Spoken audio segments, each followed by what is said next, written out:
Pro kabaddi season 12 కోసం Bengal warriors యొక్క riding trio ఎవరు ఉండొచ్చు అనేది ఈ వీడియోలో అయితే చూద్దాం.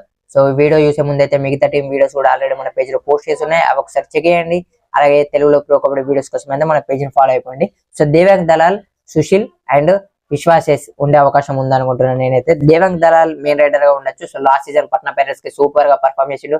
గ్రీన్ ఆర్మ్ బ్యాండ్ కూడా అతనికి వచ్చింది, top raider of the season గా చెప్పుకోవచ్చు.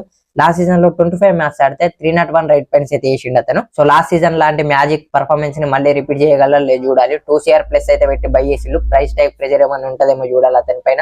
ఇక సెకండ్ రైడర్ గా సుశీల్ అయితే ఉండే అవకాశం ఉంది. లాస్ట్ సీజన్ లో కొన్ని మ్యాచెస్ లో అవకాశం ఇచ్చినప్పుడు చాలా బాగా ఆడిండు. మెయిన్లీ సబ్స్టిట్యూషన్ ప్లేయర్ గా వచ్చి చాలా మంచి పర్ఫార్మెన్స్ ఇచ్చిండు అని చెప్పొచ్చు. సో 10 మ్యాచ్ ఆడితే 34 రైట్ పాయింట్స్ మాత్రమే వేయగలిగిండు. కానీ ఇంపార్టెంట్ సిచ్యువేషన్ లో వచ్చి టీమ్ కి కొన్ని విన్స్ అయితే అందించగలిగిండు అతను. అన్ని మ్యాచెస్ లో ఛాన్స్ వస్తుంది అనుకుంటుంది ఈ సీజన్ లో అతనికి అయితే.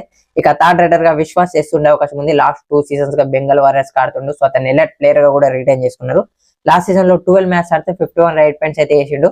సో రైడింగ్ ట్రియో అయితే చాలా బాగుందని చెప్పొచ్చు. వీళ్ళకి బ్యాకప్ గా చూసుకుంటే జాన్ కుండ్లీ అయితే ఉన్నాడు, Korean raider. So Bengal Warriors కి one of the star player ఒకప్పుడు. సో ఇప్పుడు అతని ఫామ్ ఎలా ఉంది అవన్నీ కన్సిడర్ చేసి అతనికి ఛాన్స్ ఇస్తారా లేదా సబ్స్టిట్యూషన్స్ లో ఆడిపిస్తారా, బెంచ్ కి పరిమితం చేస్తారా చూడాలి. So Bengal Warriors raiding trio ఏ విధంగా ఉందనుకుంటారు కింద కామెంట్లు చెప్పండి. ఈ వీడియో నచ్చితే ఒక లైక్ అయితే ఇవ్వండి.